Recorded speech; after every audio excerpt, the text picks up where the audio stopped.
Hi everybody, this is Esther Tanez, back with the journey of an entrepreneur. We're running a little late, we have some technical issues, but we are back.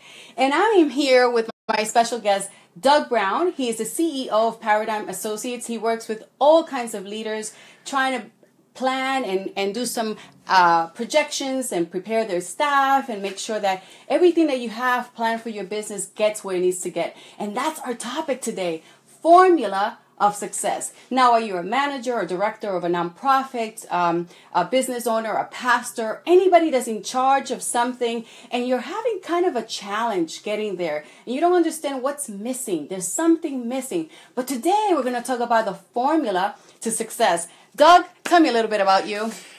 I started Paradigm back in June of '85, and since then we've now done work in more than 70 different industries, with everything from small mom and pop startups to literally some of the largest organizations in the world, such as the U.S. Army.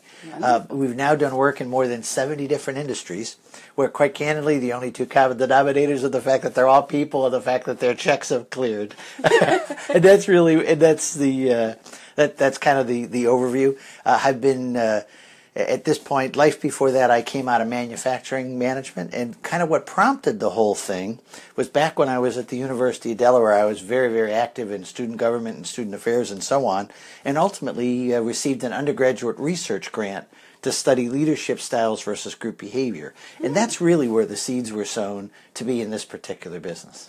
So again, today we're going to talk about the formula to success. What are the pieces that you need to make sure that that vision you have, that goal you're getting to, it actually gets done? You know, so many of us, when we start our business, we have all this excitement and all this passion and we want to get there, and then we hit life.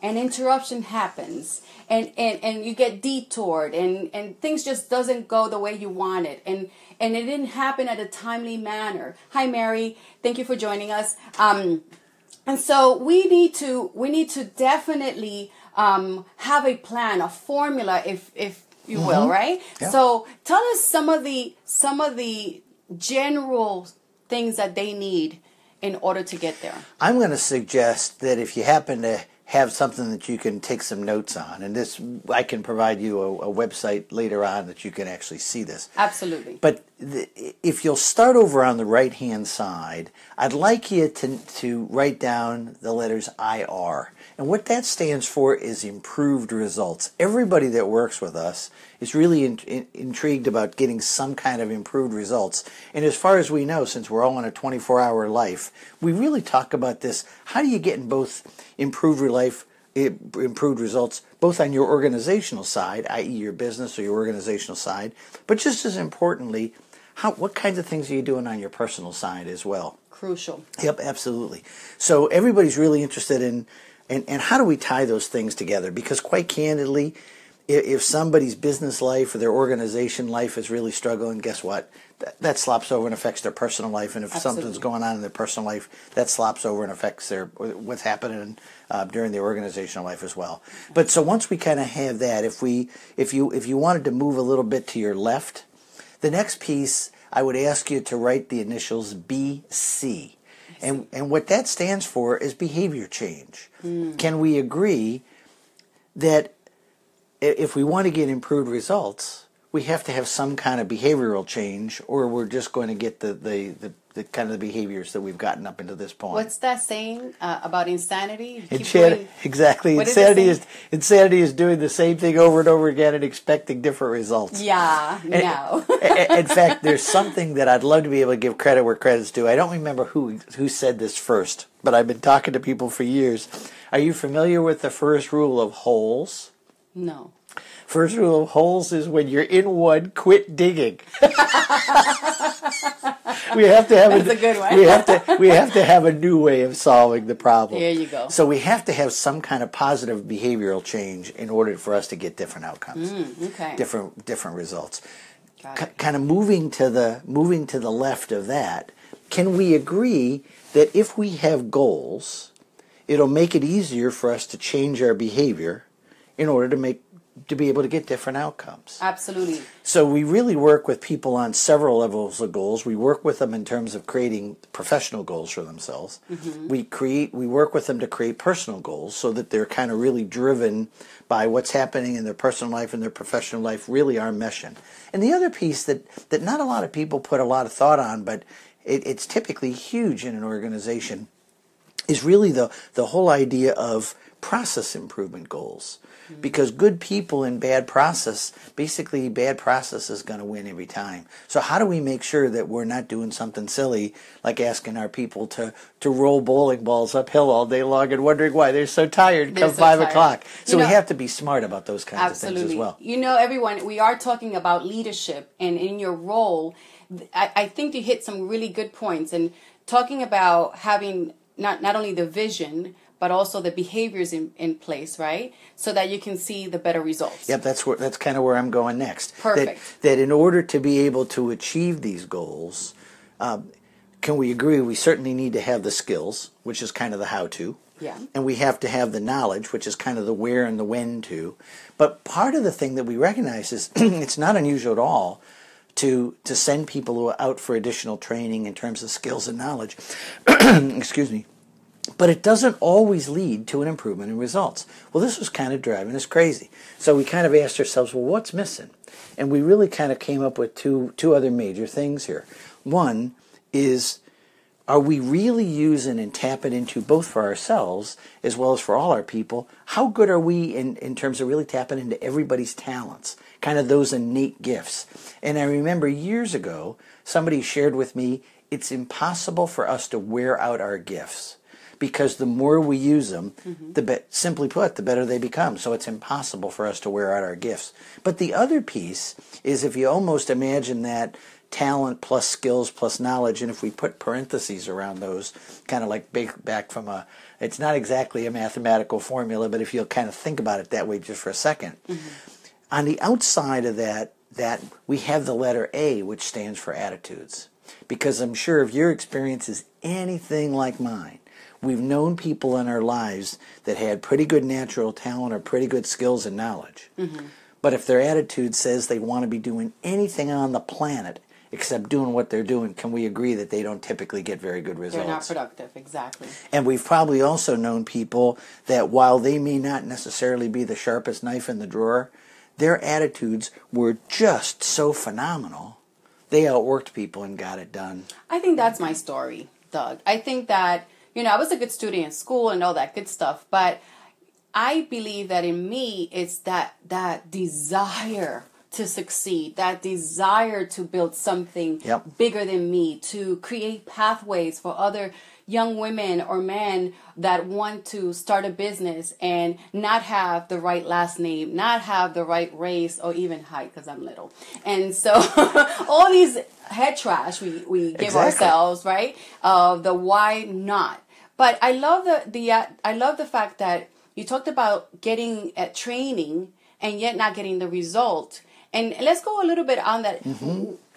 It's almost about innate talent. You said something about innate talents that they already have, but you send them for training. Are we sending them to training in the wrong area? I think when you think about it, there's two predominant kinds of training. There's basically technical training. Okay. I certainly would want to have a building built from an engineer that has a real live degree, as opposed to I stayed at a Holiday Inn last night and so I think I can build this building. So I think we do have to. I think there's some skills that we absolutely need. Right. The other piece of it is the whole interpersonal skills and people skills. Okay. And the good news about this is that those kinds of skill sets, as well as those kinds of attitudes, can be developed. But if it's one of those things you talked about it in terms of that burning desire, that attitudinal piece, that is really a huge component that most people don't put anywhere near as much stock in. I mean, some things that have been kind of done over the years will show as much as 85% of why somebody is successful has to do with their attitude and not just their skills. And yet when you think about it, almost all the formal educational systems and so on that we have in place are almost all about on the Essence K side. They're all about the skills and they're all about the knowledge. But the real, kind of the booster rocket, if you will, that allows those skills and knowledge to be used on a consistent basis is really the attitudinal piece. And that's the thing that most people don't spend a lot of time talking about. And that's what's so critical to people's success. Absolutely. I think for I'm going to use myself as an example. I don't want to use someone else, but sometimes I meet people that have all these degrees, like it's just abbreviations after abbreviation, all these letters right after their names, and they're very, very smart, but they lack desire. There's a couple of things that typically lead to people's success in that regard. Yeah, there's kind of the behavioral elements, which would kind of be consistent with what you and I've talked about. But you know what? There's one of the things that most people don't know is that we all have 7 values drivers: aesthetic, economic, political, individualistic, altruistic, regulatory, which kind of means how much is process and structure really important to us. And the last one is theoretical, which is kind of all about learning. But those things really color how we look at the world. So depending on what somebody's been exposed to, both on the personal side as well as the organizational side, they could find themselves in reality being in a situation where it is a total match for what's driving them. But the downside is I'm absolutely convinced that most people are not doing what they're really wired to do. And as a result of that, they're kind of going through the motions, they're kind of mailing it in, because for them, they really kind of see it as a job. And I don't mean I don't mean anything disparaging about a job, but they don't really see it as a career, and they don't really see it as fundamentally tied in with who they are as a human being. And therefore, they're always struggling because it's like, okay, yeah, I know I got to show up, and I know I got to get this, and what I watch is that people basically will do the minimum to stay employed. Oh, yeah, I can't do that. You know, as opposed to really kind of being on fire and really making it work. And that, quite candidly, is one of the big differences I see between somebody who's typically a successful entrepreneur versus somebody who's not. I even make a distinction between a business owner and an entrepreneur in terms of how the entrepreneur is really trying to really be fired up about really growing something and making something happen. Where to me, that's her. I love life. I think life is fantastic. And listen, I've had the good, the bad, and the ugly. I accept it all. But to live life with purpose and do something bigger than you, and even as a mother of my boys, and now I'm only with my youngest son, and be interactive with him and planning ahead for him. And I don't know, I just cannot imagine just saying, oh, well, let's see what we're going to do today. No. But let's go back. You know, so you talked about attitude. Yep. You talked about innate talents. You also talked about assessment. Does the assessment bring out those innate talents? It does. It does. And so we took attitude, talents, making sure that you assess your staff and your team to find out where are they so good at. Correct. What's naturally good. And then you talked about goals, having a clear goal. Yep. And then you said once you have a goal, you have to change your behavior. Your behavior. You're using the goals. You're putting goals in place, and well-written goals will always have an element of behavioral change, because quite candidly, if they don't, you would already be in possession of what you're trying to achieve. Correct. So they always have to have an element of stretch, and you are going to have to operate differently in order to be able to do that. So this is where the goals and the behavior change really end up linking. And then after that, you get the results. That's when you're looking for the results. And then the other piece that I would share with you while we're on camera here is we make a distinction in our business between goal setting and goal achieving. Because if your experience is anything like mine, far more people set goals and hit them. And so the whole idea of achieving goals means that it has to be something within the boundaries that you can do. You and I are have something in common, that both of us are vertically challenged.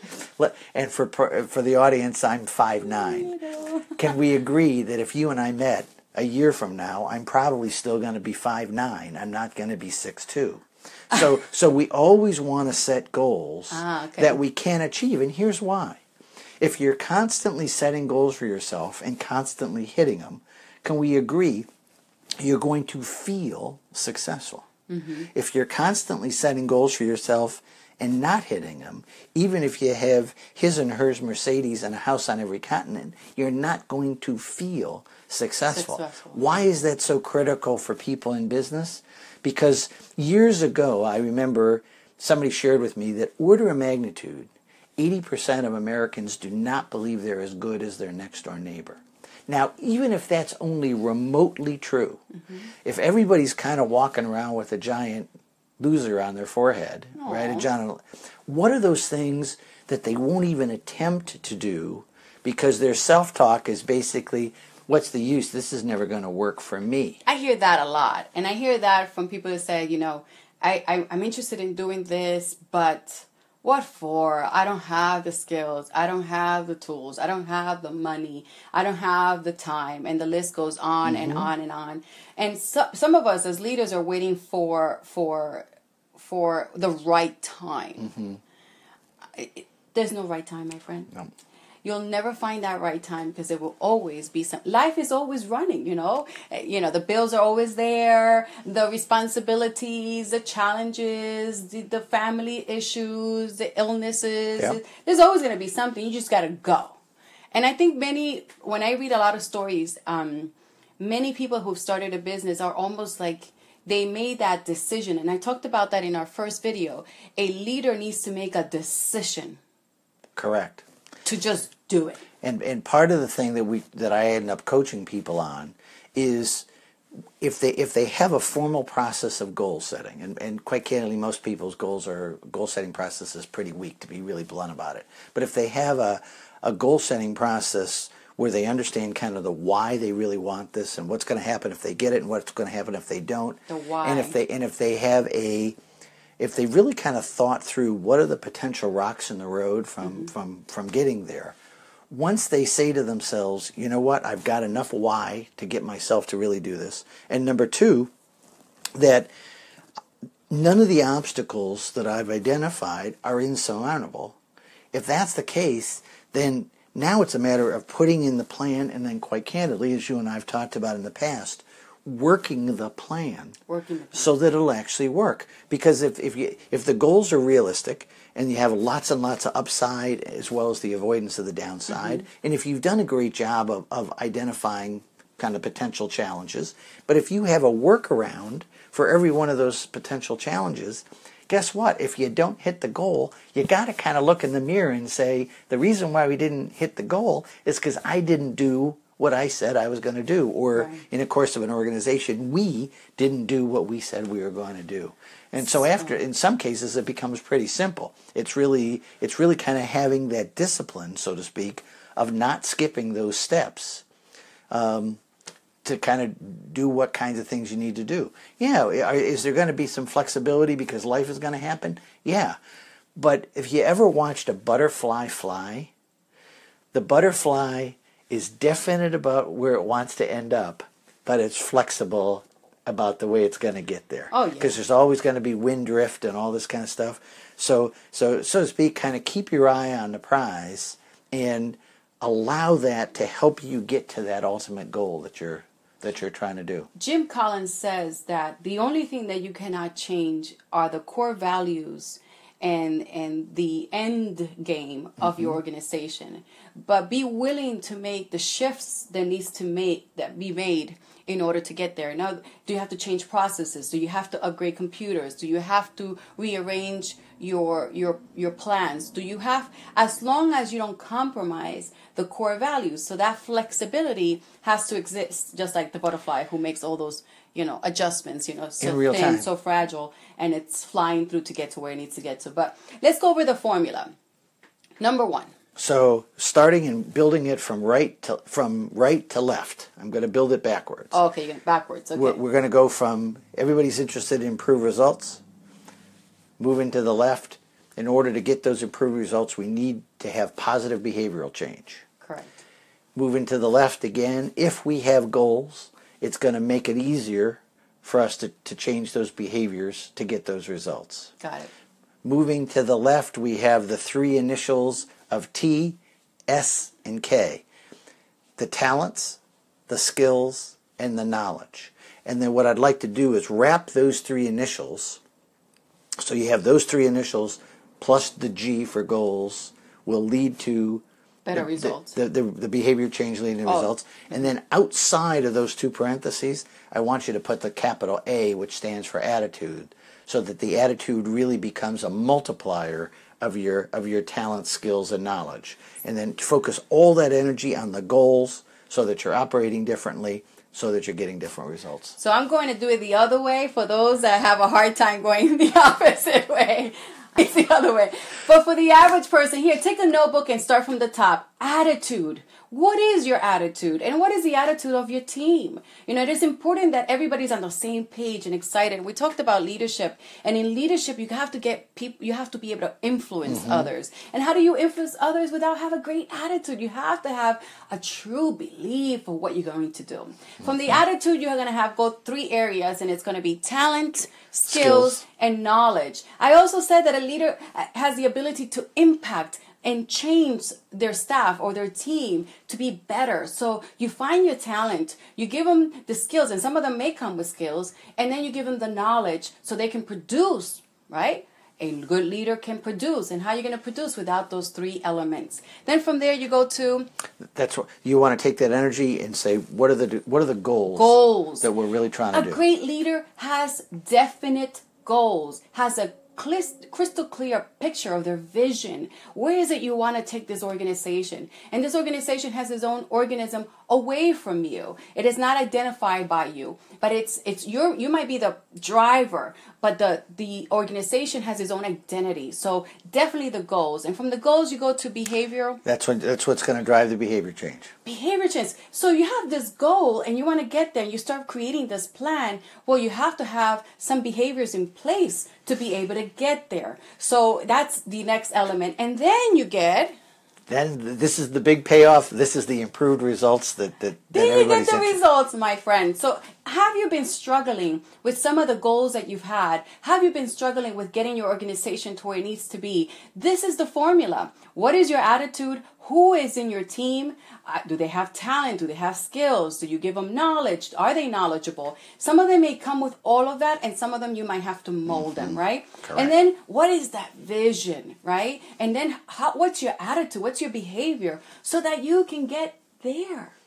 So you cannot get there without this formula. And I'm so excited, Doug, for you sharing this information with us. We're almost up on time. If you are interested in seeing this in writing, Doug is willing to share his PDF form, right? Correct. And you can also consult with him. He takes a lot of organizations from A to B in a very effective, efficient way. So Doug Brown from Paradigm Associates, do you want to give him your website? Yep, it's www.paradigmassociates.us.